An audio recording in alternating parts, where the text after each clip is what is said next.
पुरजोर इस्तकबाल में मेरे साथ मिलके इस्तकबाल कीजिएगा अजीम कौम के अजीम लीडर। पाकिस्तान की आन है आप, पाकिस्तान की शान है आप, पाकिस्तान की जान है आप, पूरी दुनिया में पाकिस्तान की पहचान है आप, पाकिस्तान के कप्तान है आप, इमरान खान है आप। मैं पाकिस्तान का बेटा हूँ, मेरे कायद का मैं ख्वाब हूँ। मैं पाकिस्तान हूँ, मैं जिंदाबाद हूँ। मैं पाकिस्तान हूँ, मैं जिंदाबाद हूँ। मैं पाकिस्तान का बेटा हूँ, मेरे कायद का मैं ख्वाब हूँ। मैं पाकिस्तान का बेटा हूँ, मेरे कायद का मैं ख्वाब हूँ। मैं पाकिस्तान हूँ, मैं जिंदाबाद हूँ।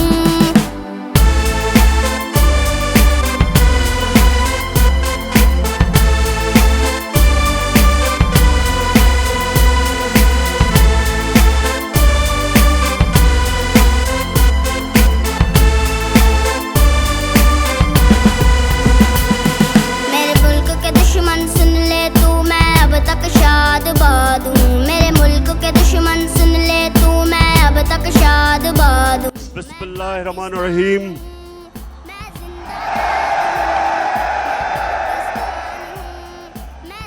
अल्लाह तेरी इबादत करते हैं और अल्लाह सिर्फ तेरे से मदद मांगते हैं। जेलम, मैं आज आपके जज्बा और जुनून देख के आपका दिल से शुक्रिया अदा करता हूं। खास तौर पे जिस तरह आज हमारी ख्वातीन निकली हैं, मैं आपको सलाम पेश करता हूं। और मैं देख रहा हूं कि बच्चे भी हैं, क्योंकि अच्छा, और मैं ये जितने भी झंडे देख रहा हूं, मेरी आगे से आप सबसे एक दरखास्त है कि तहरीक इंसाफ के झंडों से उतना ही जितना आप तहरीक इंसाफ के झंडे लेके आए, उससे ज्यादा पाकिस्तान के झंडे लेके आए। मैं जिंदाबाद हूँ, मैं पाकिस्तान हूँ, मैं जिंदाबाद हूँ। मैं मेरे पाकिस्तानियों, ये एक मुल्क की जिंदगी में बहुत कम ऐसे होता है कि सारी कौम इकट्ठी हो जाती है, सारी कौम फैसला करती है, सारी कौम फैसला करती है कि हमने अपनी आजादी की जंग लड़नी है। जिधर जिधर मैं गया हूं, मैंने कभी इतने बड़े जलसे नहीं देखे। मैं जेलम पहले भी आया, लेकिन मैंने कभी जेलम में ऐसा जलसा नहीं देखा।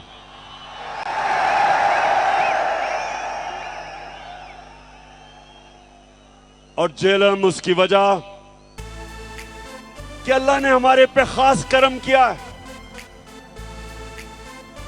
नौजवानों, गौर से सुनो, कुरान में अल्लाह कहता है कि एक प्लान इंसान बनाता है और दूसरा अल्लाह बनाता है। जो प्लान बनाया गया था, साजिश बाहर से हुई। एक डोनाल्ड लू, अमेरिकी अंडर सेक्रेटरी, हमारे अमेरिका के सफीर को बुला के तकब्बुर में उसको हुक्म देता है कि अगर पाकिस्तान ने इमरान खान को अदम एतमाद में ना हटाया तो पाकिस्तान के ऊपर बड़ा मुश्किल वक्त आएगा। और फिर साथ कहता कि अगर पाकिस्तान ने इमरान खान को हटा दिया और चेरी ब्लॉसम को ले आए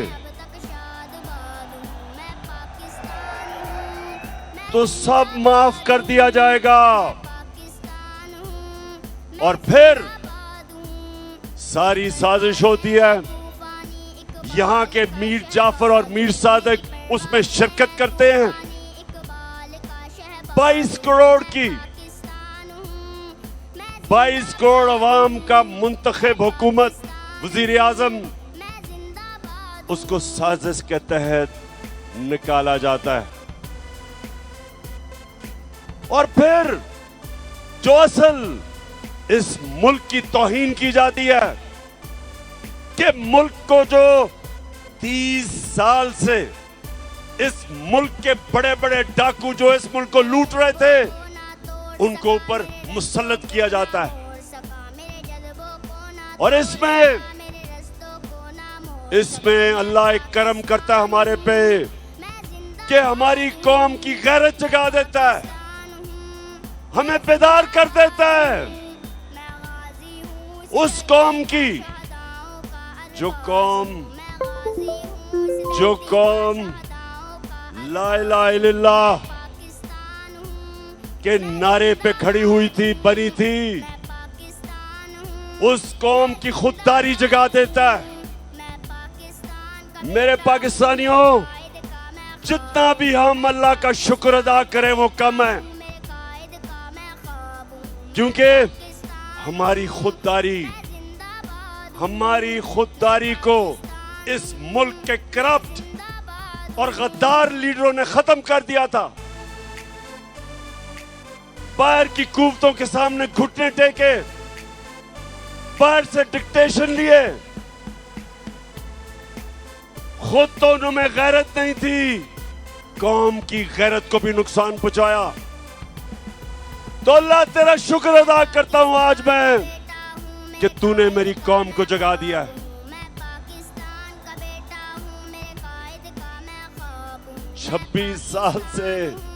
26 साल से मैं कोशिश कर रहा था कि मेरे मौला इस कौम की खुददारी को जगा।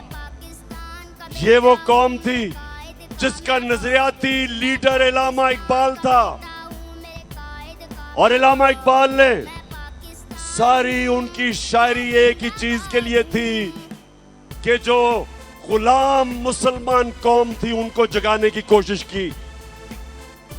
और हमारे नजरियाती लीडर इलामा इकबाल ने कहा कि उस रिस्क से मौत अच्छी है जिस रिस्क से आती है परवाज में कोताही। इस नजरिए पे पाकिस्तान बना था। और ला इलाहा इल्लल्लाह, ए अल्लाह तेरे सिवा हम किसी के सामने नहीं झुकते। तो जब बैरूनी साजिश के तहत चेरी ब्लॉसम बूट पॉलिश को ऊपर बिठाया तो कौम जाग गई। और आज मैं देख रहा हूं कि पाकिस्तान को एक कौम बनते हुए, ये बड़ा करम है अल्लाह का।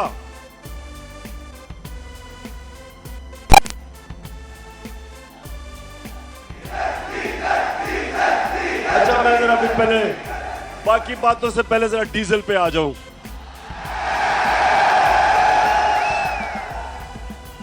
अच्छा जरा सुने, फजल रहमान भी अब उसकी भी जमात इन सारे चोरों के पलंदे में ये सारे इक्तदार में आ गए हैं, बंदर बांट हो रही है।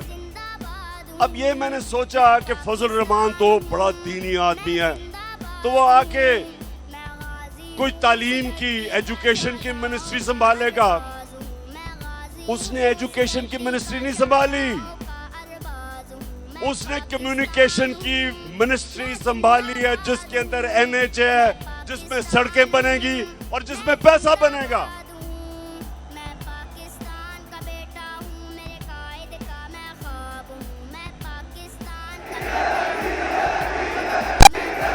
अच्छा, और पाकिस्तान ये जरा पाकिस्तानियों जरा सुने मेरी बात, सुने सुने सुने सुने।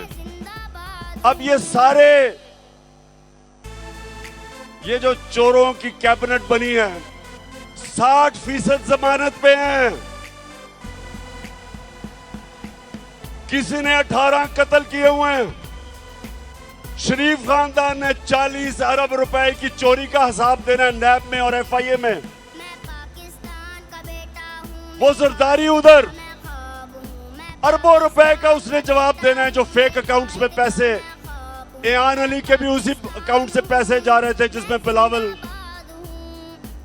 अब जो मफरूर है, सुने नौजवानों, जो मफरूर है, जो सजा याफ्ता है, जो झूठ बोल के भागा है, जो अरबों रुपए की प्रॉपर्टीज में लंदन में रह रहा है, उसने सारी कैबिनेट को लंदन बुला लिया है।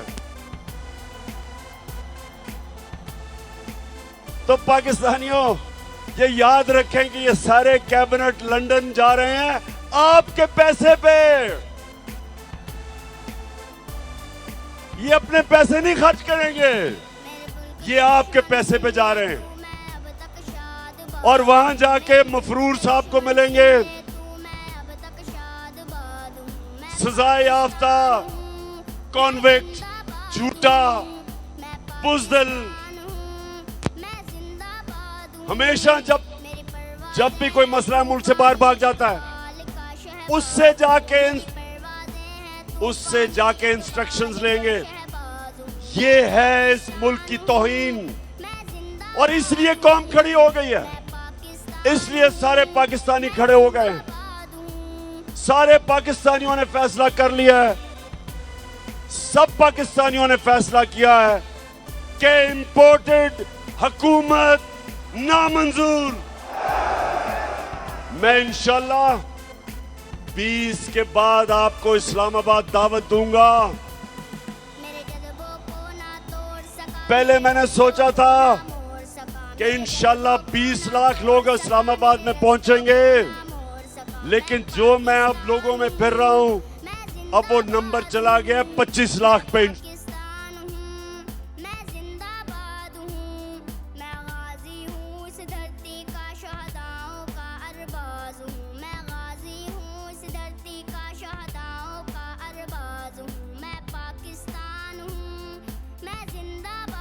अच्छा, अब चेरी ब्लॉसम कौन है? शायद बच्चों को नहीं पता चेरी ब्लॉसम कौन है। ये वो है कि इसका बड़ा भाई नवाज शरीफ और उसकी बेटी वो फौज को बुरा भला कहते हैं और ये बूट पॉलिश करता है। इन्होंने बड़ा अच्छा एक कॉम्बिनेशन बनाया हुआ, इनकी पार्टनरशिप है। और बड़ा भाई भी क्योंकि बड़ा बुज़दिल है, वो जब मुल्क से बाहर जाता है तो फौज को बुरा भला कहता है और छोटा भाई जूते पॉलिश करता है। तो ये दोनों, इसने कोई कल इसने तकरीर की, जरा सुने। कहता कि इमरान खान फौज के बड़े खिलाफ बातें कर रहे हैं, हम इजाजत नहीं देंगे। शहबाज शरीफ, शर्म करो, कुछ तो शर्म करो। तुम वो हो जो मैं मीर जाफर का कहता हूं, तुम हो वो मीर जाफर। मीर जाफर वो था जब उसने सिराजुद्दौला, जो मुगलों का गवर्नर था, जब अंग्रेजों के खिलाफ वो लड़ा था, मीर जाफर ने उससे गद्दारी की और फिर अंग्रेजों ने मीर जाफर को ऊपर बिठाया, जिस तरह अमेरिकनों ने शहबाज शरीफ को ऊपर बिठाया। तुम मीर जाफर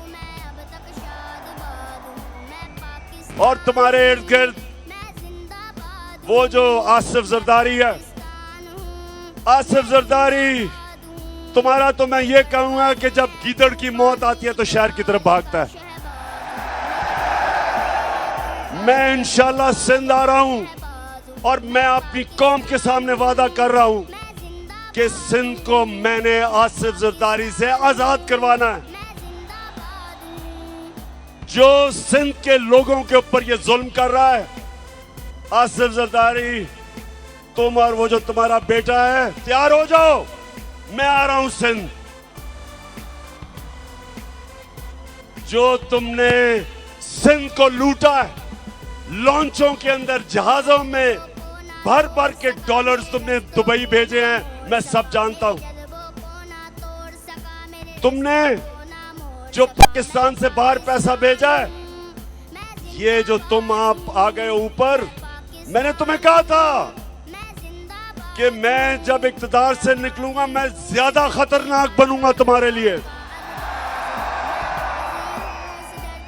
उधर तो मैं बंद था, ऑफिस में सारा दिन काम, वजन भी मेरा बढ़ गया, तो मैं तो इंतजार कर रहा था कि मैं अपनी आवाम के बीच में आऊं।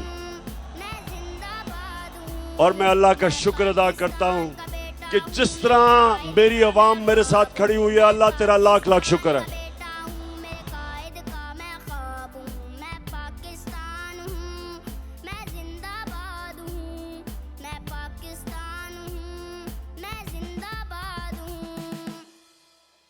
आपको पता है पाकिस्तानियों, हिंदुस्तान ने क्या किया, जरा ये सुने गौर से। उन्होंने पाकिस्तान के खिलाफ प्रोपेगेंडा किया। उन्होंने 600 जाली उन्होंने मीडिया हाउसेस दुनिया में बनाए और पाकिस्तान के खिलाफ प्रोपेगेंडा किया। इसको EU डिसइंफॉर्मेशन लैब कहते हैं। और आपको पता है कि उन्होंने किसको बाहर से प्रोपेगेंडा में किसको निशाना बनाया? एक थी पाकिस्तान की फौज और दूसरा था इमरान खान। हिंदुस्तान ने क्यों पाकिस्तानी फौज और इमरान खान को निशाना बनाया? क्योंकि दो नौजवानों, गौर से सुन लो, आज पाकिस्तान को जो इकट्ठा रखेंगे, जो दुश्मनों की पूरी कोशिश है कि इस मुल्क के 3 टुकड़े किए जाएं, जो बलूचिस्तान में वो दहशतगर्दी करवा रहे हैं, उनका सिर्फ एक मकसद है कि पाकिस्तान को तोड़ा जाए। एक पाकिस्तान की फौज इस मुल्क को इकट्ठा रख रही है और दूसरा तहरीक इंसाफ, जो सारे पाकिस्तान की फेडरल पार्टी है, जो सारे पाकिस्तान की पार्टी है, और वो चाहते हैं इमरान खान और फौज के खिलाफ। इसलिए वो कैंपेन करते हैं कि उनको पता है कि इन दो के होते हुए पाकिस्तान नहीं टूटेगा। तहरीक इंसाफ वो वाहिद जमात है जो 10 दिनों में पेशावर में भी तारीखी जलसा कर सकती है,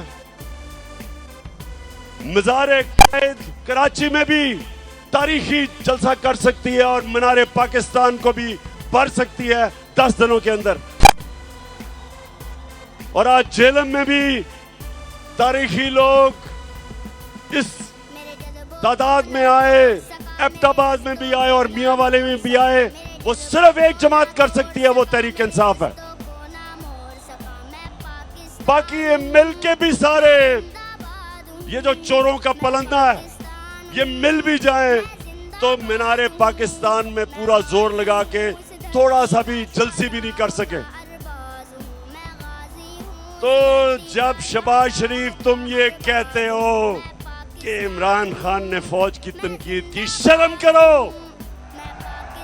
इमरान खान का जीना मरना पाकिस्तान में है। मैं तो दुआ कर रहा हूं कि मुझे ECL पे डालो, मैं जाना ही नहीं चाहता पाकिस्तान से बाहर।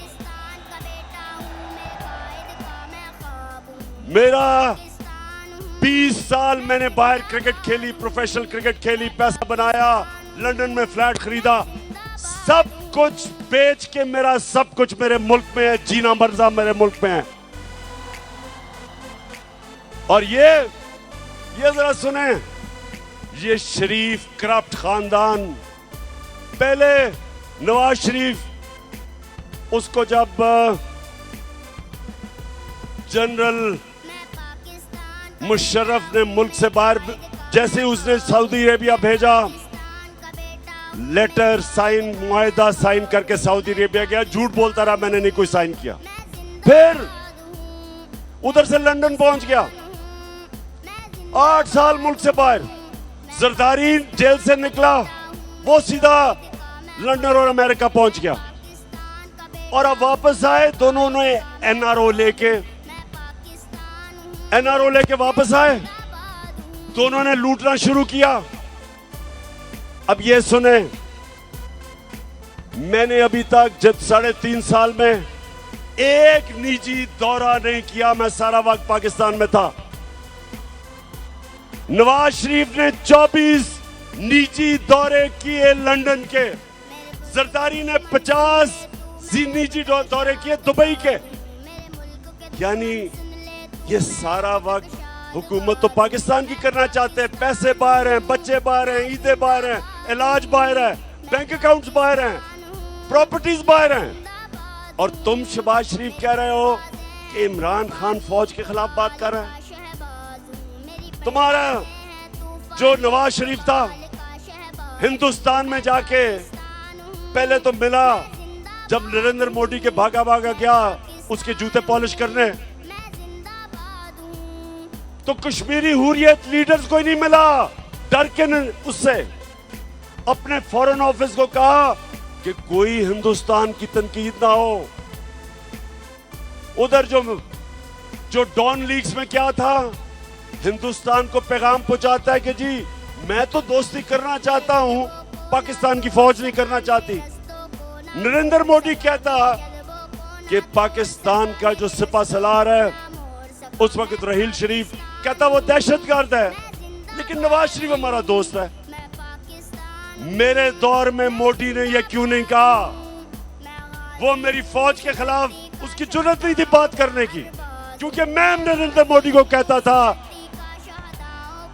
कि तुम इस्लाम दुश्मन हो, तुमने जो कश्मीर में किया, तुमने जो हिंदुस्तान में मुसलमानों से कर रहे हो, हम कभी तुम्हारे से दोस्ती नहीं करेंगे जब तक तुम कश्मीरियों को अपना हक नहीं दोगे। कभी नवाज शरीफ के मुंह से कश्मीर की बात सुनी? कभी शहबाज शरीफ के नाम से बात सुनी? आते साथ ही कि हम तो जी नरेंद्र मोदी से दोस्ती करना चाहते हैं। तुम इसलिए करना चाहते हो कि जो तुम्हें लेके आया उन्होंने हुक्म दिया दोस्ती करने का। मैं जब रूस गया, मैंने रूस के सदर से बात की कि यहां महंगाई है, तेल की कीमत बहुत ऊपर चली गई है, हमने अपने लोगों को रिलीफ देना है। 30% कम पे तेल हमें वो बेचने के लिए रूस तैयार हो गया था। 30% गंदम कम कीमत पे हमें देने के लिए तैयार हो गया था। क्या शहबाज शरीफ तुम्हारी जुर्रत है कि तुम रूस से आज बात करो और 30% कम तेल खरीदो? आपको पहले जाके इजाजत लेनी पड़ेगी उन लोगों से जो लेके आए हो। आपको उनको बूट पॉलिश करने पड़ेंगे चेरी ब्लॉसम लगा के, और फिर इजाजत मांगनी होगी जो नहीं मिलेगी आपको। हिंदुस्तान अमेरिका का स्ट्रेटेजिक एलाई है, वो रूस से सस्ता तेल खरीद रहे हैं, वो रूस से हथियार खरीद रहे हैं। तो अमेरिकन हिंदुस्तान को कुछ नहीं कहते, क्योंकि उनकी फॉरेन पॉलिसी आजाद थी, अपने लोगों के लिए थी। हमारा ये मसला है मेरे गैरतमंद पाकिस्तानियों, हमारा मसला ये रहा है कि हुक्मरान वो रहे जिन्होंने मुल्क से बाहर पैसा लेके गए, पैसे के गुलाम, कभी अपनी अवाम के लिए खड़े नहीं हुए। एक जुल्फिकार अली भुट्टो खड़ा हुआ था, उसके खिलाफ भी साजिश हुई थी, मुदाखलत हुई थी और उसको फांसी चढ़ाई गई थी। और उसके खिलाफ कौन लोग निकले थे? यही वो जो कि नवाज शरीफ की तब पहली पार्टी थी, फजल रहमान की जो पार्टी थी, ये लोग निकले थे। ये उस साजिश का हिस्सा थे जिसमें जुल्फिकार अली भुट्टो को गिराया गया और फांसी दी गई। और इंशाअल्लाह मेरे पाकिस्तानियों, एक नया मुल्क उठ रहा है, हमारा एक खुददार कौम खड़ी हो रही है। मैं ये अपनी अपनी ख्वातीन को देख रहा हूं, बच्चों को देख रहा हूं, सब निकल रहे हैं एक नए पाकिस्तान के लिए। मैं जो 20 तारीख के बाद जब मैं आपको दावत दूंगा, मैं चाहता हूं उसमें शिरकत करें हमारे बड़े बुजुर्ग, हमारे खास तौर पे दिलेर नौजवान और हमारी ख्वातीन और बच्चे भी। मैं पाकिस्तान हूँ, मैं जिंदाबाद हूँ, मैं पाकिस्तान का बेटा हूँ, मेरे कायद का मैं ख्वाब हूँ। मैं पाकिस्तान का बेटा हूँ, मेरे कायद का मैं ख्वाब हूँ। मैं पाकिस्तान हूँ, मैं जिंदाबाद हूँ, मैं पाकिस्तान हूँ, मैं जिंदाबाद हूँ। मैं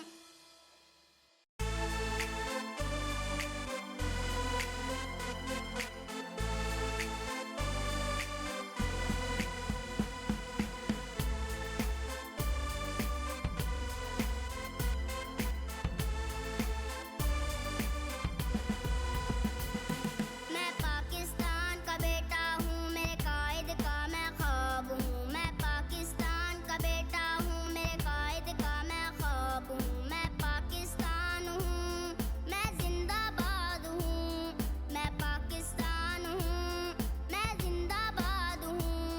मैं पाकिस्तान का बेटा हूँ, मेरे कायद का मैं ख्वाब हूँ। मैं पाकिस्तान का बेटा हूँ, सब मेरे पाकिस्तानियों, ख्वाब हूँ। मैं अब अपनी आखिरी बातें करने लगा हूं, जरा गौर से सुनना है आपने। देखें, मेरे 3.5 साल जो हुकूमत में थे, मैं आपको बताऊं मुझे सबसे ज्यादा शर्म कब आई,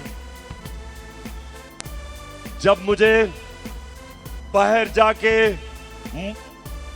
दोस्त मुल्कों से पैसे मांगने पड़े, जब कर्जा मांगना पड़ा, मुझे शर्म आई, क्योंकि मैंने आज तक अपने वालिद से भी कभी पैसे नहीं मांगे थे। मैं पाकिस्तान हूँ, मैं जिंदाबाद हूँ। मैंने जब पैसे मांगे थे शौकत खानम के लिए अपने पाकिस्तानियों से, कभी मैंने गैरों से पैसे नहीं मांगे। शौकत खानम के लिए, नमल यूनिवर्सिटी के लिए, अभी जो जेलम में मैंने अल कादर यूनिवर्सिटी बनाई है, इनके लिए सिर्फ पाकिस्तानियों से पैसे मांगे थे। लेकिन जब, क्योंकि इन्होंने दिवालिया निकाला हुआ था मुल्क का, सबसे बड़ा हमारा बैरूनी खसारा था, मुझे बाहर जाके पैसे मांगने पड़े, क्योंकि हमारे पास पैसा ही नहीं था अपने कर्जों की किस्तें अदा करने पे।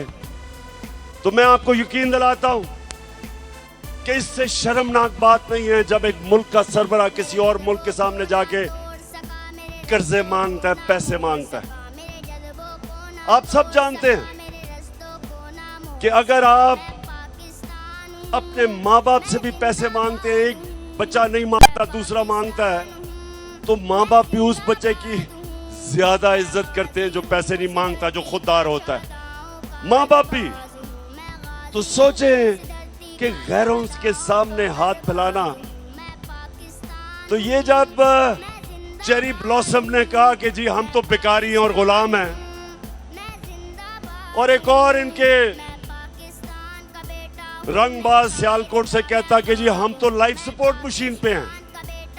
मेरा सवाल है, किसने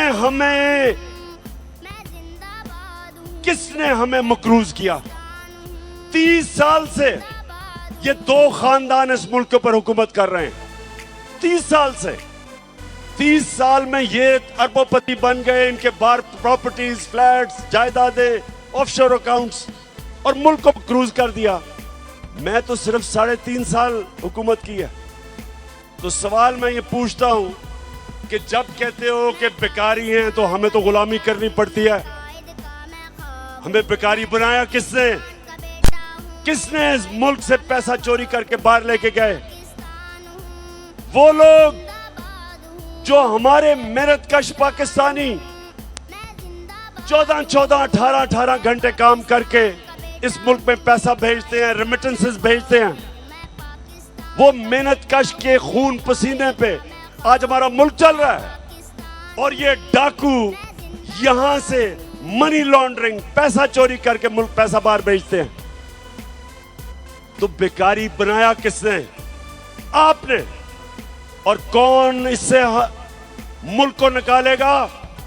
मैं आपको आज ये कह रहा हूं कि जिस तरह हम एक कौम बनते जा रहे हैं, एक कौम के लिए कोई चीज नामुमकिन नहीं होती। जब कौम इकट्ठी हो जाती है वो सब कुछ कर सकती है। जब जलजला आया, जब फ्लड आया पाकिस्तान में 2010 में, अरबों अरबों डॉलर्स का नुकसान था। सारी कौम इकट्ठी हुई, बैरून मुल्क पाकिस्तानी सब मिलके सब ने उसका मुकाबला किया और हमने अपने आप को खड़ा कर लिया अपने पैर पे। इसी तरह जिस तरह अब हम कौम बन रहे हैं, मुझे कोई शक नहीं कि पाकिस्तानी जिस तरह जब उनको ये पता चल गया कि उनका टैक्स उनके ऊपर खर्च होगा, ये कैबिनेट जा रही है एक मफरूर से मिलने आपके खर्चे के ऊपर। मैंने कभी अपनी कौम का पैसा फजूल खर्च अपने ऊपर करने दिया, ना इस तरह खर्च करने दिया।